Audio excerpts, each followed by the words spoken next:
भारत में कई संत महात्मा हैं जो संसार को अध्यात्म से जोड़ने का कार्य करते हैं। इन्हीं में से एक हैं दिल्ली के छतरपुर वाले गुरु जी, जो मानवता को आशीर्वाद देने और जागृत करने के लिए पृथ्वी पर आए थे। नमस्कार दोस्तों, आपका मेरे चैनल मोक्ष कहानियां में स्वागत है। 7 जुलाई 1954 को पंजाब के मलेरकोटला के दुगरी गांव में उनका जन्म हुआ था। गुरु जी ने अपने जीवन के शुरुआती चरण दुगरी गांव में ही बिताए। स्कूल कॉलेज गए और अंत में अर्थशास्त्र और राजनीति विज्ञान में डिग्री प्राप्त की। उनको जानने वाले बताते हैं कि बचपन से ही उनमें आध्यात्मिकता की चिंगारी थी। इस चिंगारी को पूरी तरह से जलने में देर नहीं लगी। लाखों लोगों के कष्टों को कम करने के लिए गुरुजी के आशीर्वाद की बौछार पृथ्वी पर गिरने लगी। जालंधर, चंडीगढ़, पंचकुला और नई दिल्ली सहित अलग अलग स्थानों पर उनके सत्संग आयोजित होने लगे, जिसमें भक्तों का बड़ी संख्या में जमावड़ा लगने लगा। भारत समेत दुनिया के अन्य हिस्सों से भी भक्त जन उनका आशीर्वाद लेने आते थे। कहते हैं कि गुरुजी के सत्संग में परोसे जाने वाली चाय और लंगर प्रसाद पर उनकी दिव्य कृपा होती थी। भक्तों ने विभिन्न रूपों में उनकी कृपा का अनुभव किया है।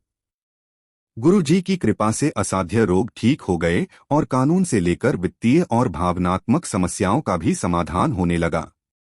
संगत के कुछ सदस्यों का तो यहाँ तक कहना था कि गुरु जी की कृपा से उनको अपने देवी देवताओं के दिव्य दर्शन तक हुए हैं। भक्तों की नजरों में गुरु जी के लिए कुछ भी असंभव नहीं था। गुरु जी के दरवाजे ऊंच नीच, गरीब अमीर समेत सभी धर्मों के लोगों के लिए खुले थे।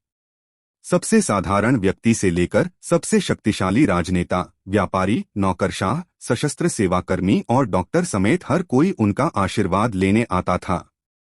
सभी को उनकी समान रूप से आवश्यकता थी और गुरुजी ने सभी को समान रूप से आशीर्वाद भी दिया।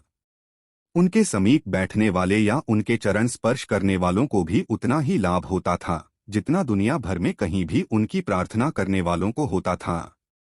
जो सबसे ज्यादा मायने रखता था वह था भक्तों का पूर्ण समर्पण और गुरुजी पर बिना शर्त विश्वास। गुरुजी के चारों ओर दिव्य सुगंध रहती थी, मानो गुलाब के फूल खिले हो। गुरुजी ने कभी किसी से कुछ भी अपेक्षा नहीं की और न ही कुछ लिया। वह हमेशा कल्याणकर्ता के रूप में जग कल्याण करते रहे। उन्होंने एक बार बताया था कि उनका आशीर्वाद केवल इस जीवन के लिए नहीं है, हमेशा के लिए है। गुरुजी ने कभी भी कोई उपदेश नहीं दिया या कोई अनुष्ठान निर्धारित नहीं किया, फिर भी उनका संदेश भक्तों तक पहुंच गया। गुरुजी ने 31 मई 2007 को महासमाधि ले ली। उनका कोई उत्तराधिकारी नहीं है। अपने जीवन काल में उनका जोर केवल इस बात पर था कि भक्त हमेशा प्रार्थना और ध्यान के माध्यम से उनके साथ सीधे जुड़े। गुरुजी का एक मंदिर है जिसे बड़े मंदिर के नाम से जाना जाता है, जो दक्षिणी दिल्ली में स्थित है। आज जब गुरु जी अपने नश्वर रूप में नहीं हैं, तो भी उनके आशीर्वाद चमत्कार कर रहे हैं। उनकी कृपा उन लोगों पर समान रूप से पड़ रही है जो अपने जीवन काल में उनसे कभी नहीं मिले। जय गुरुजी, शुक्राना गुरुजी। ओम नमः शिवाय, शिवजी सदा सहाय। ओम नमः शिवाय, गुरुजी सदा सहाय। धन्यवाद।